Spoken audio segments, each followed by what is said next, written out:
الحمد لله نحمده ونستعينه ونستغفره ونؤمن به ونتوكل عليه ونعوذ بالله من شرور أنفسنا ومن سيئات أعمالنا من يهده الله فلا مضل له ومن يضلله فلا هادي له ونشهد أن لا إله إلا الله وحده لا شريك له ونشهد أن سيدنا ومولانا محمدًا عبده ورسوله وبارك وسلم تسليما كثيرا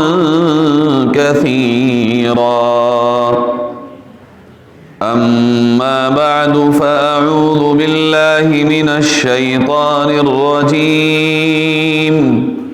بسم الله الرحمن الرحيم ما عندكم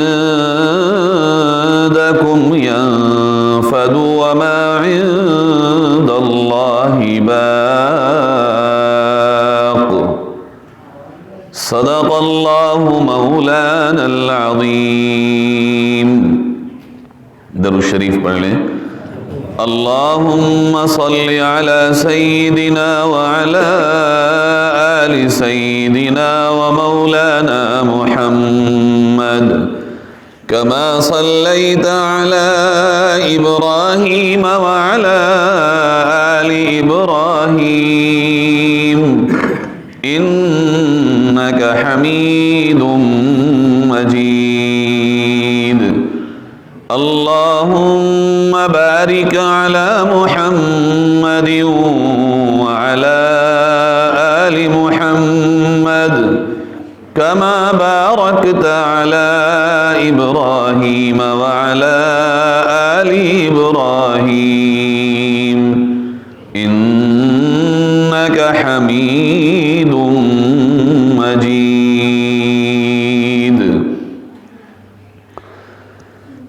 سب سے پہلے ہم اللہ کا شکر ادا کرتے ہیں کہ اس نے ہمیں جمعے کی نماز پڑھنے کے ارادے سے مسجد میں آنے کی توفیق نصیب فرمائی. دعا کرتے ہیں اللہ رب العزت ہم سب کو پانچوں وقت کا سچا پکا نمازی بنائے، نمازوں کا ہمیں شوق عطا فرمائے، ہماری نمازوں میں رب کریم خشوع اور خضوع پیدا فرمائے. میرے بھائیو، اللہ تعالیٰ نے ہمیں اس دنیا میں پیدا کیا اپنی مرضی سے، نہ ہم اس دنیا میں اپنی مرضی سے آئے اور نہ ہی تمام رشتہ داریاں، تعلق داریاں، تمام طرح کے معاملات ہم نے اپنی مرضی سے طے کیے. اللہ نے جس گھر میں چاہا، جس ماں کے پیٹ سے چاہا، جس خاندان میں چاہا، جس گاؤں میں چاہا، جس شہر میں، جس ضلع میں، صوبے میں، ملک میں اور زمین کے جس خطے پہ اللہ نے چاہا ہمیں پیدا کر دیا. جب ہم دنیا میں آئے تھے ہم نے تو نہیں کہا تھا اللہ سے کہ اللہ ہمیں اس گھر میں پیدا کرنا. اس نے اپنی مرضی سے ہمیں پیدا کیا اور جس روپ میں چاہا، جس شکل میں چاہا، جس قد و قامت میں چاہا، اللہ نے اپنے اختیار سے بندے کو پیدا فرما دیا. ہمیں پیدا کرنے والا صرف اور صرف ہمارا اللہ ہے. اللہ کے سوا کوئی ایسی طاقت نہیں ہے جو دنیا میں کوئی بھی چیز عدم سے وجود میں لا سکے. اسی کو اللہ نے قرآن میں کہا هل من خالق غیر اللہ، کہ تمہارا پیدا کرنے والا میرے سوا کوئی اور بھی ہے جو تمہیں یرزقکم من السماء والارض، جو تمہیں آسمان اور زمین کے ذریعے سے رزق مہیا کر دے. کوئی رازق بھی ہے میرے سوا؟ بھائیو، جب دنیا میں ہم آئے ہیں تو یقیناً اللہ رب العزت کی تخلیق کا ایک شاہکار ہے، اس کی قدرت کا ایک نمونہ ہے ہم. اللہ رب العزت نے دنیا میں جتنی بھی مخلوقات پیدا کی ہیں ان تمام میں سب سے اعلیٰ اور افضل مخلوق اللہ نے انسان کو بنایا ہے. جب یہ بات سمجھ میں آ جائے کہ اللہ ہمیں بنانے والا، اللہ ہمیں پیدا کرنے والا، تو اللہ ہی ہمارا مالک ہے. اور اس کی ایک عقلی وجہ یہ ہے، اگر ہم سمجھنا چاہیں کہ ہم انسان جو تھوڑے سے وقت کے لیے دنیا میں آتے ہیں، ہم انسان جو کوئی بھی چیز کرتے ہیں تو اس کا یقینی نہیں ہوتا کہ وہ کامیاب ہو۔ ہم انسان اگر کسی چیز کو بناتے ہیں تو یہ یقینی نہیں ہوتا کہ وہ پاس ہو جائے اور دنیا کو پسند آ جائے۔ جب ہم کمزور حالت میں انسان ہو کر کسی چیز کو بنا کر یہ کہہ سکتے ہیں کہ یہ میرا ہے، اس میں کسی اور کا دخل نہیں، تو پھر اللہ اپنے آپ کسی چیز کو بنا کے اس کا مالک کیوں کرنا ہو؟ ہم نہیں کرتے یہ کہ یہ میرا، اولاد میری، گھر میرا، مال میرا، دکان میری، میں جو چاہے کروں۔ جب ہم انسان جو دنیا میں چند دنوں کے لیے آیا ہے، جو دنیا میں صحیح معنی میں ہر چیز کو مکمل طور پہ کر بھی نہیں سکتا، جس سے قدم قدم پہ غلطیاں ہوتی ہیں، جب وہ چھوٹی چیزوں کا اپنے آپ کو مالک تصور کرتا ہے، تو وہ جو حقیقت میں مالک ہو اس کا بھی مالک ہونے کا یقین ہمارے دل میں ہونا چاہیے۔ اور جب یہ بات ہمیں سمجھ میں آ جائے کہ اللہ ہمارا مالک ہے،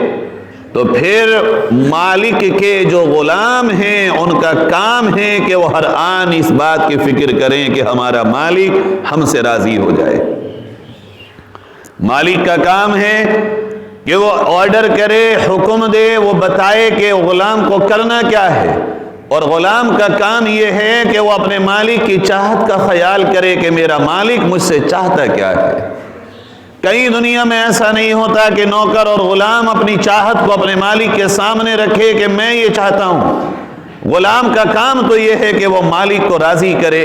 اگر غلام اپنی غلامی میں اترتا چلا جائے، غلام اپنی غلامی کو پورے طور پر ادا کرتا چلا جائے، ایک دن آتا ہے کہ یہی غلام اپنے مالک کی نگاہوں میں چڑھ جاتا ہے، یہی مالک کے دل میں جگہ بنا لیتا ہے۔ میرے عزیزو، آج اس بات کی ہمیں سخت ضرورت ہے کہ ہم اپنی حقیقت کو اس معنی کر بھی جانیں کہ ہم اللہ کے غلام ہیں، ہم اللہ کے بندے ہیں، اس نے ہمیں پیدا کیا، وہ ہمارا مالک ہے، اور جب وہ چاہے گا ہمیں موت دے دے گا، موت میں بھی وہ ہم سے پوچھے گا نہیں۔ چاہے ہم جوان ہوں، چاہے ہم بوڑھے ہوں، چاہے ہم غریب ہوں، چاہے ہم امیر ہوں، چاہے ہم دولت مند ہوں یا فقیر ہوں، طاقتور ہوں یا کمزور ہوں، گاؤں میں رہنے والے ہوں یا شہر میں رہنے والے ہوں، چاہے ہم پریشان ہوں یا خوشحال ہوں، چاہے آنکھوں سے آنسو بہ رہے ہوں یا ہونٹوں پہ مسکراہٹ ہو، چاہے ہمیں کسی چیز کی تمنا ہو کہ جو پوری نہ ہوئی ہو یا تمنا پوری ہو گئی ہو، جب وقت اجل آئے گا اور موت کا وقت آئے گا تو پھر کسی کو یہ موت چھوڑنے والی نہیں، اور نہ کسی کو بتایا جائے گا کہ تم کب۔ قرآن نے کہا وَمَا تَدْرِي نَفْسٌ بِأَيِّ أَرْضٍ تَمُوتُ، تم میں سے کسی کو نہیں پتا کون سی جگہ پہ تمہاری موت آئے گی، نہ تمہیں وقت کا پتہ، نہ تمہیں جگہ کا پتہ، نہ تمہیں عمر کا پتہ، نہ تمہیں دن اور رات کا پتہ، کس وقت تمہاری جان نکل جائے گی۔ وہ اللہ کا اپنا اختیار ہے کہ جس بندے کے لیے جو وقت اللہ نے متعین کیا ہے اسی وقت اس بندے کا آخری وقت ہوگا۔ نہ آنا ہمارے اختیار میں، نہ جانا ہمارے اختیار میں، تو پھر کون سی ایسی چیز ہے جو ہمیں اللہ سے دور کر رہی ہے؟ پھر کون سی ایسی وجوہات ہیں جو اللہ کے اور ہمارے بیچ دوری کا سبب بن رہی ہے؟ یہ 50 60 70 برس کی چھوٹی سی زندگی اور اس کے بعد ایک لمبی زندگی، قبر کی نہ جانے 1000 برس،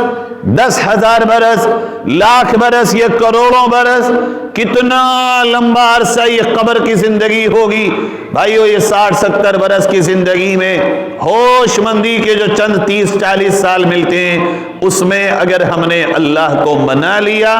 اللہ کو راضی کر لیا، اللہ کے احکامات کے مطابق اپنی زندگی کو بنا لیا، اگر ہم نے اپنے اللہ کی مانی اور اس کی مان کے زندگی کو گزار لیا، ہماری ہزاروں برس کی قبر کی زندگی نورانی ہو جائے گی، خوشحال ہو جائے گی، آسان ہو جائے گی۔ اور اگر ہم نے اپنے آپ کو مالک سمجھا، ہم نے یہ سمجھا کہ ہم کچھ ہیں،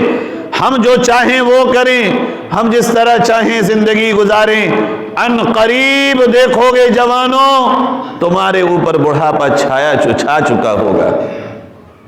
ان قریب دیکھیں گے وہ بڑے بوڑھے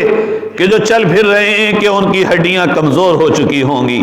ان کے پٹھے کمزور ہو چکے ہوں گے، پیر ان کے لڑکھڑانے لگیں گے، ہاتھ ان کے کپ کپانے لگیں گے، زبان ان کی موٹی ہونے لگے گی، آنکھوں کی روشنی کم ہونے لگے گی، اور ان قریب پھر ان کا بھی وقت آ پہنچے گا۔ یہی دنیا کا دستور ہے، نہ بچپن ہمیشہ رہا، نہ جوانی ہمیشہ رہی، نہ بڑھاپا ہمیشہ رہا، یہی حالات سے گزرتے ہوئے زندگی انسان کو قبر تک پہنچا دیتی ہے۔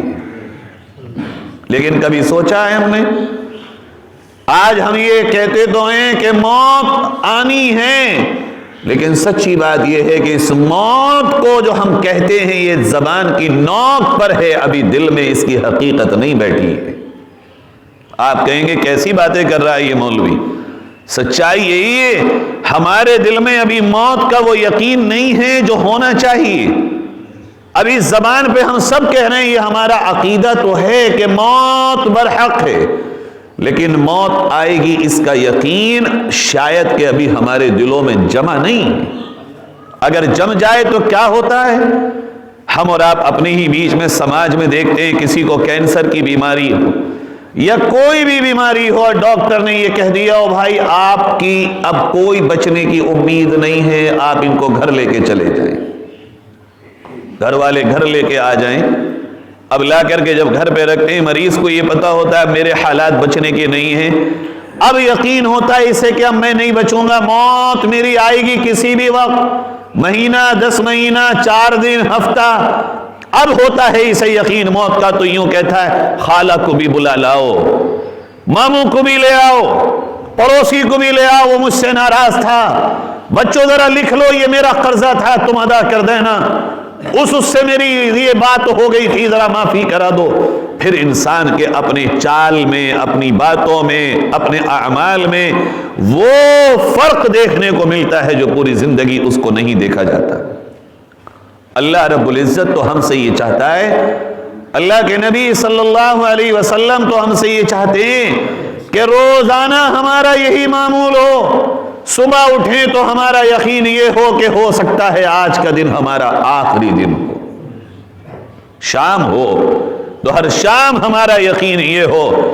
ہو سکتا ہے آج کی رات اور آج کی شام ہماری آخری شام ہو۔ جب تک یہ کیفیت نہ ہو تب تک آخرت کے اعمال پر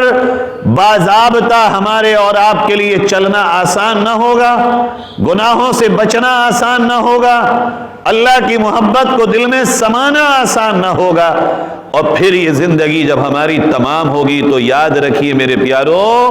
یہ دنیا عمل کی جگہ ہے، یہ سزا کی جگہ نہیں ہے۔ حقیقی سزا یہاں نہیں ملتی۔ کوئی فجر کی نماز میں نہیں آیا، کبھی کسی کے یہاں فرشتہ ڈنڈا لے کے پہنچا، جھوٹ بولنے والے کی زبان کھینچی گئی، بے ایمانی کرنے والے کو کسی نے پکڑا کہ فرشتے ڈنڈا لے کے آ گئے ہوں اور آگ کے کوڑے اس پہ برسا رہے ہوں۔ دنیا عمل کی جگہ ہے اور آخرت حساب کی جگہ ہے۔ یہ دنیا سے جب جانا ہوگا وہی حقیقت میں ہمارا حساب ہونا ہے۔ جو کچھ ہم کر رہے ہیں اس دنیا میں، دو طریقے سے ہم کوئی کام کرتے ہیں، ایک وہ جو دنیا میں رہ جانا ہے اور ایک وہ جو ہمارے ساتھ یا ہم سے پہلے آخرت میں چلا جانا ہے۔ اب یہ ہمارے اور آپ کے اوپر ہے کہ ہم اپنے لیے کیا کر رہے ہیں۔ کچھ لوگوں نے زمینیں بڑھائیں، بہت اچھا، مکان بنائے، بہت اچھا، بنانا چاہیے، کاروبار کیے، بہت اچھی بات ہے، کرنا چاہیے، اپنے بچوں کو پڑھایا لکھایا، اچھی بات ہے، پڑھانا چاہیے، لکھانا چاہیے، اپنے بچوں کے شادی بیاہ کیے، اچھی بات ہے، کرو، لیکن اس تمام کے کرنے میں اپنی آخرت بھی سنواری یا نہیں سنواری؟ اپنی آخرت کو سنوار کے اللہ کو راضی کر کے اگر یہ سارے کام ہو